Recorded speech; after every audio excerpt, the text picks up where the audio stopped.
എല്ലാവർക്കും നമസ്കാരം. വിവേക ചൂടാമണി തുടരുന്നു. ഇതിനു മുമ്പ് പറഞ്ഞതിൽ ബ്രഹ്മജിജ്ഞാസു കാമക്രോധാദികൾക്ക് തെല്ലുപോലും പഴുതുകൊടുക്കരുത്. ഒരു ബ്രഹ്മത്തെക്കുറിച്ച് അറിയുവാൻ ആഗ്രഹമുള്ള ഒരു ജിജ്ഞാസു കാമക്രോധാദികൾക്ക് തെല്ലുപോലും വഴിപ്പെടരുത്, അതുണ്ടാകരുത് എന്നർത്ഥം. അവ ബാധിക്കാതിരിക്കണമെങ്കിൽ എന്തു ചെയ്യണം? ഏതുപൊഴുതും എപ്രകാരവും മരണം വരെ ജാഗ്രത് കാലം മുഴുവൻ വേദാന്ത വിചാരത്തിൽ കഴിയണം. മരണം വരെ ജാഗ്രത് കാലം മുഴുവൻ. ജാഗ്രത് കാലം എന്ന് പറഞ്ഞാൽ നമ്മൾ ജാഗ്രതത്തോടു കൂടിയിരിക്കുന്ന, ബോധത്തോടു കൂടിയിരിക്കുന്ന ഈ കാലം മുഴുവൻ വേദാന്ത വിചാരത്തിൽ കഴിയണം. എന്താണ് വേദാന്തം? വേദം എന്ന് പറഞ്ഞാൽ ജ്ഞാനം, അറിവ്, അന്തം അവസാനം. അറിവിൻ്റെ അവസാനം സ്വാഭാവികമായിട്ടും ചോദിക്കും, ഈ പ്രപഞ്ചത്തിൽ നിരവധി വിഷയങ്ങളെക്കുറിച്ചുള്ള അറിവുകളുണ്ട്, അതിനൊക്കെ അവസാനം കണ്ടെത്താൻ ആർക്കെങ്കിലും സാധിക്കുമോ? ഏതെങ്കിലും ഒരു വിഷയത്തിൽ അവസാനം കണ്ടെത്താൻ കഴിയുമായിരിക്കും, എന്നാലും എല്ലാ വിഷയങ്ങളും പറ്റുമോ? ഇങ്ങനെ ചിന്തയുണ്ട്. അതൊന്നുമല്ല ഇവിടെ പറയുന്നത്. ഏത് വിഷയം എങ്ങനെ പോയാലും ചെന്നെത്തുന്ന ഒന്നിലാണ്, പ്രകൃതി പുരുഷ ബന്ധത്തിലാണ്. അതാണ് പരമമായ അറിവ്. വിജ്ഞാനം എന്ന് പറയുന്ന പ്രകൃതി പുരുഷ ബന്ധം സംഖ്യാശാസ്ത്രപ്രകാരമുള്ളത്. അതായത് ഞാൻ എന്ന് പറയുന്ന അദൃശ്യം, സത്യത്തിൽ നിങ്ങൾ എന്നെ കാണുന്നുണ്ടോ? കാണുന്നില്ല. ഞാൻ നിങ്ങളെയും കാണുന്നില്ല. നിങ്ങൾ എൻ്റെ ശരീരത്തെ കാണുന്നു, ഞാൻ നിങ്ങളുടെ ശരീരത്തെ കാണുന്നു, അല്ലാതെ എന്നെ കാണുന്നില്ല. അപ്പം ഞാൻ എന്ന അദൃശ്യവും ആ അദൃശ്യം ഇരിക്കുന്ന ശരീരം കൂടി ചേരുന്നു. പ്രകൃതിയും പുരുഷനും. പ്രകൃതി ദൃശ്യമാണ്, പുരുഷൻ അദൃശ്യമാണ്. ഈ പ്രപഞ്ചത്തിലെല്ലാം എങ്ങനെയാണ്? മാറ്റർ ആൻഡ് എനർജി എന്നൊക്കെ പറയുന്നില്ലേ, അതുതന്നെ. കല്ലിൽ ഞാൻ ഉറങ്ങിയിരിക്കുന്നു, വൃക്ഷങ്ങളിൽ ചലിക്കുന്നു, മൃഗങ്ങളിൽ നടമാടുന്നു, മനുഷ്യനിൽ സ്വയം അറിയുന്നു. കല്ലിൻ്റെ രൂപം പ്രകൃതി, അതിനെ ക്ഷേത്രം എന്നും പറയാം. ആ ക്ഷേത്രമാണെങ്കിൽ ഉറങ്ങിയിരിക്കുന്ന ഘടകം ക്ഷേത്രജ്ഞനാകുന്നു, അല്ലെങ്കിൽ പുരുഷനാകുന്നു. വൃക്ഷങ്ങളിൽ ചലിക്കുന്നു, വൃക്ഷങ്ങളുടെ ശരീരം ക്ഷേത്രമാണെങ്കിൽ അല്ലെങ്കിൽ പ്രകൃതിയാണെങ്കിൽ ചലിക്കുന്ന ഘടകം പുരുഷനാകുന്നു, അല്ലെങ്കിൽ ക്ഷേത്രജ്ഞനാകുന്നു. മൃഗങ്ങളിൽ നടമാടുന്നു, മൃഗങ്ങളുടെ ശരീരം ക്ഷേത്രമാണെങ്കിൽ അല്ലെങ്കിൽ പ്രകൃതിയാണെങ്കിൽ നടമാടുന്ന ഘടകം ക്ഷേത്രജ്ഞനാകുന്നു, അല്ലെങ്കിൽ പുരുഷനാകുന്നു. മനുഷ്യനിൽ സ്വയം അറിയുന്നു. മനുഷ്യൻ്റെ ശരീരം ക്ഷേത്രമാണെങ്കിൽ അല്ലെങ്കിൽ പ്രകൃതിയാണെങ്കിൽ സ്വയം അറിയുന്ന ഘടകം അദൃശ്യനാണ്, ക്ഷേത്രജ്ഞനാണ്, പുരുഷനാണ്. അപ്പം ഇങ്ങനെയുള്ള ഈ പ്രപഞ്ചത്തിൽ മുഴുവൻ ഇങ്ങനെ പ്രകൃതി പുരുഷ ബന്ധമാണ് ഉള്ളത്. ഇതാണ് വേദാന്തം എന്ന് പറയുന്നത്. അപ്പോൾ അതിനെക്കുറിച്ച് ചിന്തിച്ചു കൊണ്ടിരിക്കുക, ഇതാണ് വേണ്ടത്. പിന്നെ പറയുന്നു, സാധനാന്യത്ര ചത്വാരി കഥിതാനി മനീഷിഭിഃ യേഷു സൽസ്വേവ സന്നിഷ്ഠാം യഥഭാവേന സിദ്ധ്യതി. ബ്രഹ്മജ്ഞാനത്തിന് സാധനങ്ങൾ വേണമെന്ന് അറിവുള്ളവർ പറഞ്ഞിരിക്കുന്നു. അവ ഉണ്ടെങ്കിലേ അതിൽ ശരിയായ നിഷ്ഠയുണ്ടാകൂ, ഇല്ലെങ്കിലില്ല. ബ്രഹ്മജ്ഞാനത്തിന് സാധനങ്ങൾ വേണം. സാധനങ്ങൾ എന്നിവിടെ പറഞ്ഞ സാധനകൾ എന്ന അർത്ഥവുമാകാം.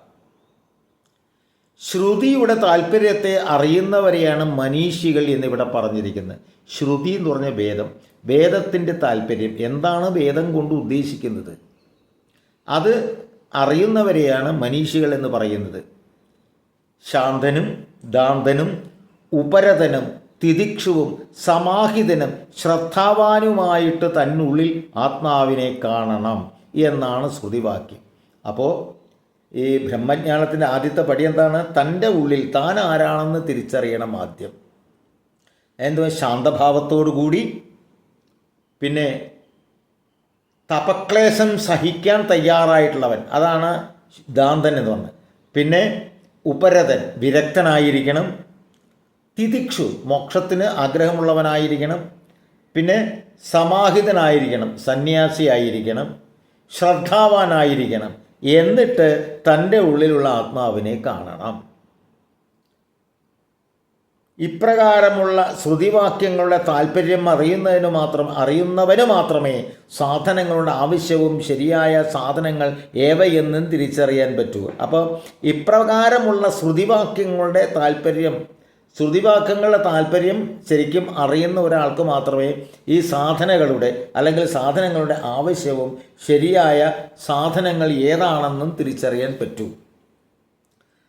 ആദൗ നിത്യാനിത്യവസ്തുവിവേകഃ പരിഗണ്യതേ ഇഹാമൂത്രഫലഭോഗവിരാഗത്തദനന്തരം സമാധിഷ്ഠികസമ്പത്തിർമുമുക്ഷുത്വമിതി സ്ഫുടം. നിത്യാനിത്യ വസ്തുക്കളുടെ വിവേചനമാണ് ആദ്യം ഗണിക്കേണ്ടത്. നിത്യമേത്, അനിത്യമേത്. നിത്യമായിട്ടുള്ളത് സ്ഥിരമായിട്ടുള്ളത്, നിത്യം സംഭവിക്കുന്നത്. അനിത്യം, നിത്യമല്ലാത്തത്, അത് തമ്മിലുള്ള വേർതിരിവ്. പിന്നെ ഇഹത്തിലെയും പരത്തിലെയും ഫലഭോഗത്തിലുള്ള വിരക്തി. ഈ ലോകത്തെ ഇഹത്തിലും പരത്തിലും, ഇവിടെ മാത്രമല്ല മരണാനന്തരവും ഫലഭോഗത്തിലുള്ള വിരക്തി, ഫലം അനുഭവിക്കണം എന്ന ആഗ്രഹം, അത് ഇല്ലായ്മ, വിരക്തി. ശമാദികളായ ആറണത്തിൻ്റെ സമ്പാദനമാണ് അടുത്തത്. ശമാദികളായ, സമം എന്ന് പറഞ്ഞു കഴിഞ്ഞിട്ടുണ്ടെങ്കിൽ അന്ധകരണ സംയമം, അതിന് വേണ്ടിയിട്ടുള്ള കാര്യങ്ങൾ. അതപ്പോൾ നേരത്തെ പറഞ്ഞത് ശാന്തം, ദാന്തം, ശാന്തനായിരിക്കണം, ദാന്തനായിരിക്കണം, ഉപരതനായിരിക്കണം, തിദിക്ഷുവായിരിക്കണം, സമാഹിതനായിരിക്കണം, ശ്രദ്ധാവാനായിരിക്കണം. ഇതാണ് ആറെണ്ണം. ഇതിൻ്റെ സമ്പാദനമാണ് ആദ്യം വേണ്ടത്. ശാന്തഭാവം കൈവരിക്കണം, പിന്നെ തപക്ലേശം സഹിക്കാൻ ആയിരിക്കണം, ഉപരതനായിരിക്കണം, വിരക്തനായിരിക്കണം, പിന്നെ സമാഹിതൻ, സന്യാസി, ഏകാഗ്രചിത്തനായിരിക്കണം, പിന്നെ ശ്രദ്ധാവാനായിരിക്കണം, പിന്നെ മോക്ഷത്തിനുള്ള ആഗ്രഹമാണ് പിന്നത്തെ സാധനം. അപ്പോൾ സാധനാ ചതുഷ്ടയമാണ് ഇവിടെ പറഞ്ഞത്.